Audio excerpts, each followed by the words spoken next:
বলে ও আমার স্বামী গো, না না না, আমার দুধের বাচ্চা সহ এই কাবা বাইতুল্লাহ শরীফের পাশে যেখানে কোনো পানি নাই, কোনো খাবার নাই, কোনো জনবসতি নাই, এই জায়গায় কি আপনি নিজে রেখে যাচ্ছেন না কার হুকুমে রেখে যাচ্ছেন? একটু বলে যান।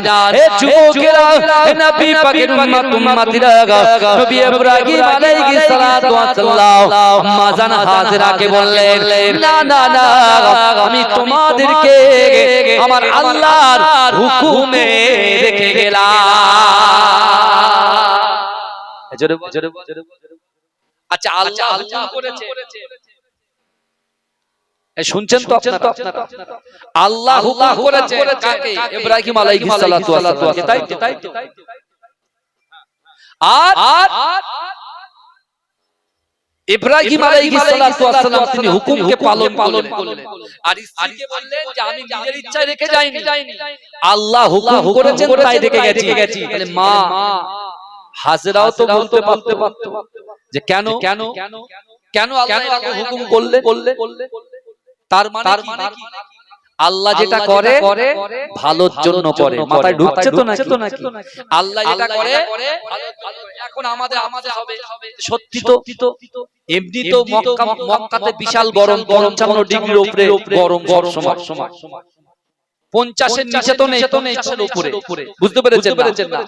তাহলে এখন আত্মনাদ হতে পারে, কষ্ট হতে পারে যে আল্লাহ এই হুকুমটা করলো, দুধের বাচ্চা সবে মাত্র পৃথিবীতে এসেছে, তার মা কষ্টের মধ্যে দিয়ে অত রাস্তা হেঁটে দুর্গম মরু প্রান্তরে এসে এখানে আল্লাহ রেখে দিতে বললেন, এটা কি হয়? না, আমার দয়ার নবী যে মক্কার জমিনে আসবে, আল্লাহ পুরো মক্কা নগরটাকে সাজাতে চাইছে, জোরে বলেন, সাজিয়ে দিতে চাইছে। আপনারা রাসূল বলেছেন আল উলামা ওয়ারাসাতুল আম্বিয়া, আমি আমার ওয়ারিস হিসেবে উলামা সম্প্রদায়কে রেখে গেলাম। আজকে আপনারা ইমাম সাহেবকে আপনারা আল্লাহর আলেমদেরকে মহব্বত করেন, ভালোবাসার স্টেজটাকে সাজিয়ে রেখেছেন। এই আজকে তো প্যান্ডেল তো এক ঘন্টার মধ্যে হয়েছে, ম্যাক্সিমাম দুদিন আগে প্যান্ডেল কমপ্লিট হয়েছে, লাইটিং হয়েছে, সম্মান দেওয়ার জন্য। তা আমার যে মক্কার জমিনে আসবেন, রাসূলকে দিয়ে আল্লাহ দ্বীন প্রচার করাবেন, রাসূলকে দিয়ে মক্কার জমিনে প্রত্যেক ঘরে ঘরে আল্লাহ পাক রব্বুল আলামিন দ্বীন পৌঁছে দেবেন, ইসলাম পৌঁছে দেবেন, ইসলামের স্বাদ ঈমানের স্বাদ গ্রহণ করাবে। তাই তো আল্লাহ পাক রব্বুল আলামিন পুরো মক্কা নগরটাকে সাজানোর জন্য আল্লাহ পাক রব্বুল আলামিন নবী ইব্রাহিম আলাইহিস সালাতু ওয়াস সালামের দোয়া কবুল করেছিলেন। জোরে বলুন না সুবহানাল্লাহ। জোরে বলে। এখন আম্মা জানের কাছে আর কিছু খেজুর আছে। এখন চলবে যেখানে কোনো খাবারের ব্যবস্থা নাই, কোনো জনবসতি নাই, এখন ধরেন আমার কাছে এক পট পানি আছে, 24 ঘন্টা এক জায়গায় থাকতে হবে, পানি আর নাই। পানি পিপাসা লাগলে শুধু ঢকঢক করে খেয়ে 1 লিটার পানি তো কতক্ষণ লাগবে? 1 ঘন্টায় শেষ হবে। তাহলে পানি যখন শেষ হবে, পানি তো আর পাবো না। পানির অপর নাম তো জীবন। এই কথা বলে আপনি বিরিয়ানি খাচ্ছেন, মটন খাচ্ছেন, চিকেন বার্গার খাচ্ছেন, চিকেন ইন্টারনেট খাচ্ছেন, এই বুঝতে পেরেছেন? আরো দামি চিকেন তন্দুরি খাচ্ছেন, সব খাচ্ছেন, পিজা খাচ্ছেন, বুঝতে পারছেন না? এখন তো অনলাইন হয়েছে, বাবা অনলাইনে ফোন করছেন, মাল বাড়িতে এসে দিয়ে যাচ্ছে। তা এখন যদি এতগুলো খাওয়ার পরে আপনি পানি না পান করেন, আপনি বাঁচবেন কি? বাঁচবেন না। পানির দরকার। আল্লাহ পাক একটা ওসিলার মাধ্যমে সবকিছু সৃষ্টি করেন। ওইজন্য আমরা আল্লাহর ওলিদেরকে মহব্বত করি। আমার আগের বক্তা আল্লাহর ওলিদের ওয়াজ করছিল, এই কথা বলে আল্লাহর ওলিদের ওয়াজ করছিল। তা আল্লাহর ওলিদেরকে আমরা মানি, বহিরা যুবকেরা আল্লাহর ওলিদের মানে। আমার দাদা ভাই মাজিরাটি সাহেব আপনাদের এই গ্রামে এসে আমি যখন হালকা জিকিরটা করছিলাম, আমার বাবা মুখ নাড়ছিল। তার মানে এখন 30 বছরের ছেলেরা বুঝবে না, জানবে না হালকা জিকিরটা কি। এখন জানবে না। আগে আমরা এরকম জলসা হতো, একটা ভ্যান নিয়ে আসছে আপনার পাইপ দোয়া, আপনার যে স্টপ টাইপের সব আওয়াজ, বুঝতে পারছেন না? ঝাড়বাতি মাথায় নিয়ে 20-25 জন 30 জন আজকে যারা বড় বড় জায়গায় পৌঁছেছে সব পিছনে হালকা জ্যাকেট পরতো আর গ্রাম ঘুরে চাল আলু নিয়ে এসে তারপরে জলসা। সেই সময় মাঝরাটি পিস্তায় হুজুর দরবারে শুয়ে আছে 104 বছর বয়সে ইন্তেকাল করেছে। এই যুবকেরা 2010 সালে ইন্তেকাল করেছেন 104 বছর বয়সে। তার আওলাদ হিসেবে বলছি তার আব্বা আহমদ আলী জালালি রাহমাতুল্লাহ আলাইহি ফুরফুরা মুজাদ্দিদ জামান আমিরের শরিয়াত আলা হযরত হুজুর পীর রাহমাতুল্লাহ আলাইহি তৃতীয় নম্বর খলিফা ছিলেন। শুধু তাই নয়, ফুরফুরা ফাতিহা টাইটেল মাদ্রাসার প্রথম সুপারিনটেন্ডেন্ট ছিলেন। বুঝলেন? এই হালকা থেকে আজকে আপনাদের কাছে পড়ছি বলেই তো জানতে পারছেন নাকি? এই কথা আমি না আসতা আপনি জানতেই পারতেন, আমার যুবকরা জানতে পারতেন না। ওইজন্য আমি সব জায়গায় বলি যে বাবাজি যারা বয়স হয়েছে একটু আপনারা মুজাদ্দিদ জামান ছোট হুজুর পীর রাহমাতুল্লাহ আলাইহির কথা, মাঝরাটি পীর সাহেব হুজুরের কথা আপনাদের বাচ্চা দাদু ভাইদের সঙ্গে গল্প করে যাবে। বুঝতে পারছেন না? গল্প ঠিক বুখারী শরীফের হাদিসের মধ্যে আল্লাহর রাসূল উল্লেখ করে দিয়েছেন নবী ইব্রাহিম আলাইহিস সালাতু ওয়াস সালাম আল্লাহর হুকুমে তার ছেলে হযরত ইসমাঈল এবং হাজেরাকে ওই দুর্গম মরুপ্রান্তরে পানিহীন জায়গায় জনবসতিহীন জায়গায় রেখে তিনি চলে গেলেন। আর যখনই আম্মা জান প্রশ্ন করলেন জবাব দিলেন যে আমি নিজের ইচ্ছায় রেখে যাইনি, আল্লাহর হুকুমে রেখে গেছি। তাহলে আল্লাহর হুকুমকে যে মান্যতা দেবে তার সফলতা আসবে। আর যে মান্যতা দেবে না আমাদের মেনে নিতে হবে। এই বর্তমান পরিপ্রেক্ষিতে যা কিছু ঘটছে এটা কিন্তু আমাদের মেনে নিতে হবে, বিরোধিতা করতে হবে না, মানতে হবে। ঠিক জায়গায় সবাই কাঁধে কাঁধ মিলিয়ে একে অপরের পরিপূরক হিসেবে থাকতে হবে। আমার রাসূল নিজেই বলেছেন দেশকে ভালোবাসা ঈমানের অঙ্গ। আবার রাসূল এই কোরআনে আয়াত তেলাওয়াত করে সাহাবাদেরকে বুঝিয়ে দিয়েছেন হে আমার সাহাবারা ওয়া আম্মা সাইলা ফালা তানহার। দুনিয়ার জমিনে যখন কোনো মানুষ সে হিন্দু হোক, জৈন হোক, শিখ হোক, ঈসাই হোক, খ্রিস্টান হোক, যেই তোমাদের সামনে আসবে তার হাতকে তোমরা ফিরত দিও না, তার হাতগুলোকে তোমরা ভরিয়ে দেবে, তাদের পাশে থাকবে। জোরে বলুন যেখানে আমাদের ইসলাম শিক্ষা কোনো ভেদাভেদ নয়, শান্তি চাই। আমার পরদাজি তিনি কিতাবের মধ্যে লিখছেন চিরসুখী তবে হবে এক মত হও, চিরসুখী তবে হবে এক মন হও, সবে মনে পরশ হবে লা ইলাহা ইল্লাল্লাহ মুহাম্মাদুর রাসূলুল্লাহ। এ যুবকেরা বিশ্বাস করো কোন মানুষকে কষ্ট দেওয়া যাবে না, কোন মানুষকে অত্যাচার করা যাবে না, বরঞ্চ মানুষকে যদি আপনি দুনিয়ার জমিনের উপরে আসমানের নিচে ক্ষমা করে দিতে পারে কাল কিয়ামতের মহাময় ময়দানে আল্লাহ পাক তোমার গুনাহকেও আল্লাহ ক্ষমা করে দেবে। জোরে বলা যাবে না। দরুদ শরীফ আল্লাহুম্মা।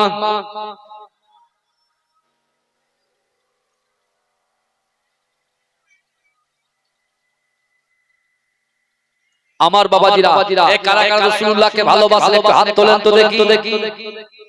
তাকবীর দেন নারে তাকবীর। বহিরার মাটি হচ্ছে পবিত্র মাটি, আর বহিরার যুবকদের কলিজা অনেক বড়। বুঝলেন? এখানে মানুষের অন্তরটা অনেক বড়। এটা দাতা লোকের প্রচুর দাতা লোক আছে বেশ। বুঝতে পেরেছেন না? তাহলে গলার জোরটাও লাগবে কি লাগবে না? হাল হালাতে একটা যাদের ভিতরে ঈমান আছে এটা মানতে হবে যুবক আল্লাহ যেটা করে ভালোর জন্য করে, নিশ্চয়ই ভালোই আছে আলহামদুলিল্লাহ বলে, কোনো টেনশন নেই। বুঝতে পেরেছেন? আপনি যদি কাউকে ক্ষতি করেন তাহলে আপনি ক্ষতিগ্রস্ত হবে, আর আপনি যদি ক্ষতিগ্রস্ত কাউকে না করেন আপনি কখনো ক্ষতিগ্রস্ত হতে পারেন না। এটা মাথায় বুঝলেন? চেয়ার সবসময় একজনের থাকে না, চেয়ার চেঞ্জ হয়, মানুষ চেঞ্জ হয়। বুঝতে পারছেন? কিন্তু থাকে কি বলেন তো ব্যবহার, আচার, ভালোবাসা, মহব্বত, এগুলোকে মাথায় রাখে। আল্লাহ মাথার উপরে আছে। এই একজন খাঁটি ঈমানদার আর কোটি কোটি কাফের যদি তার পিছনে লাগে, একটা খাঁটি ঈমানদারকে কখনো কোটি কোটি কাফেররা পরাস্ত করতে পারে না। জোরে বলে সুবহানাল্লাহ। আমার মুজাদ্দিদ জামান আমিরের শরিয়াত আলা হযরত হুজুর রাহমাতুল্লাহ আলাইহি তিনি আমাদের জন্য যথেষ্ট। জোরে বলেন না সুবহানাল্লাহ। তার বাণী দোয়া আমাদের জন্য যথেষ্ট। মাজরাই হুজুর পীর কেবলা আমাদের জন্য যথেষ্ট। আহমদ আলী হালি জালিল রাহমাতুল্লাহ আলাইহি আমাদের জন্য যথেষ্ট। বশির আল্লাহ হুজুর আমাদের জন্য যথেষ্ট। বড় বড় হুজুর পীর কেবলা, মেজো হুজুর পীর কেবলা, সেজো হুজুর পীর কেবলা, মাসজো হুজুর পীর কেবলা, ছোট হুজুর পীর কেবলা আমাদের জন্য যথেষ্ট। তাদের রূহানি দোয়া আমাদের জন্য যথেষ্ট। কিন্তু চাষা জমি চাষ করলে আগাছা দখল করে, বুঝতে পারছেন না? চাষা জমি চাষ না করলে কে দখল করবে? আগাছা দখল। কত সহজ। আমার রাসূলকে আবু জাহল পরাস্ত করতে পেরেছে, আবু লাহাব পরাস্ত পেরেছে, আবু সুফিয়ান পরাস্ত করতে পেরেছে। এই যারা ঈমানদার হবে, যারা পরাস্ত করতে আসবে, তারা নুকিয়ে নুকিয়ে ইসলামের স্বাদটা গ্রহণ করবে, কিন্তু প্রকাশ্যে তারা কখনো বলতে পারবে না। কারণ আল্লাহর রাসূল যখন কোরআন তেলাওয়াত করতেন না, এই দিবালোকে সকাল বেলা দুপুরের দিকে আবু জাহল পুরো মক্কার জমিনে হই হই করে চিৎকার করে, কেউ আব্দুল্লাহর বেটা মুহাম্মদ মুস্তাফার কোরআন শুনতে যাবি না, যদি যাস তোদেরকে কতল করে ফেলবে। আবার এই আবু জাহল হাদিস শরীফের মধ্যে এসেছে, আবু জাহলের স্ত্রীর নাম হচ্ছে উম্মে জামিল।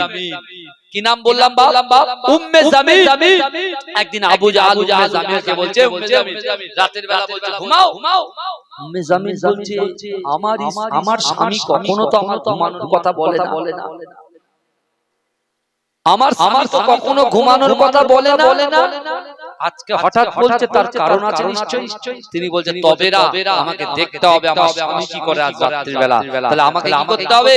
ঘুমের অ্যাক্টিং করতে হবে, অভিনয়। এই উম্মে জামিল ঘুমের অভিনয় করছে। আবু জাহল রাতের বেলা একটা কম্বল দিয়ে আস্তে আস্তে ঘর থেকে বেরিয়ে যাচ্ছেন। এই ঘরের দরজার ছিটকাটা খুলেছে, পিছন থেকে উম্মে জামিল হাত দিয়ে বলছে, কোথায় যাচ্ছ কোথায়? বলে তুমি জানো না আমি মক্কার নেতা।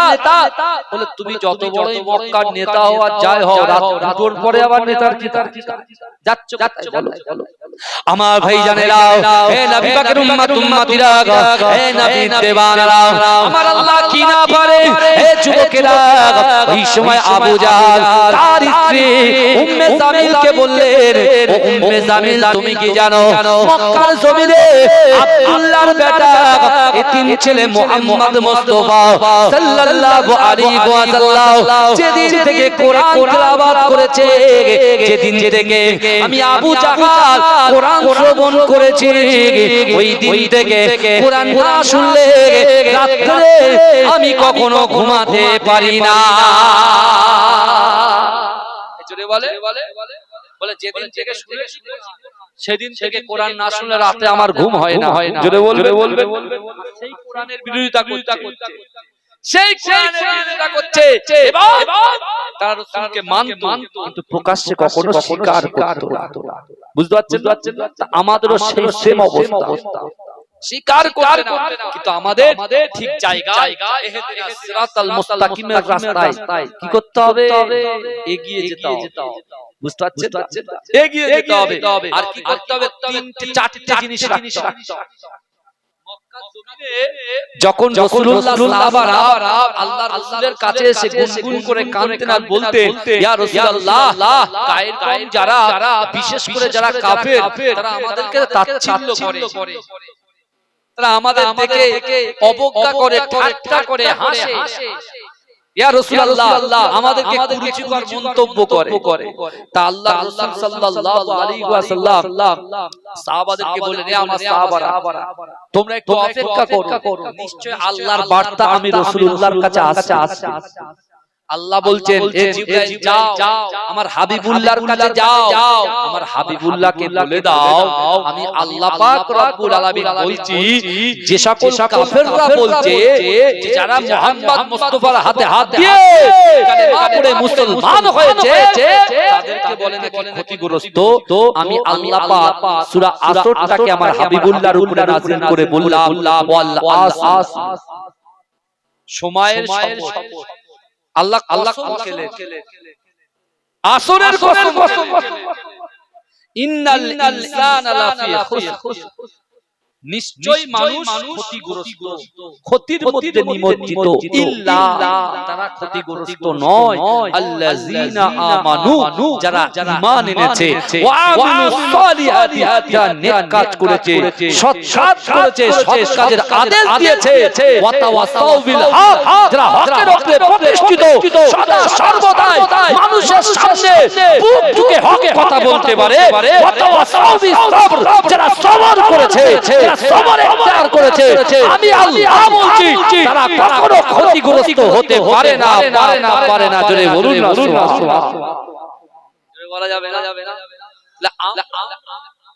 যুবকদের অন্তরের ভিতরে আমার মায়েদের অন্তরের ভিতরে আমার বোনেদের যারা ইউনিভার্সিটিতে পড়ে যারা কলেজে পড়ে এই যারা স্কুলে পড়ে আমি সেই সকল যুবক ভাইদেরকে বলবো একটু কোরআনের কথার দিকে খেয়াল করেন কোরআন বলছে চারটি জিনিসের কথা ঈমান মজবুত রাখতে হবে মানুষের সঙ্গে সৎ ব্যবহার করতে হবে যতই মানুষ আপনাকে তাচ্ছিল্য করুক এই ফর ক্যাট এটা যদি করেন বলে ইট খেলে পাটকেল দিতে হয় এটা করবেন না এটা শরিয়াতের নিষেধ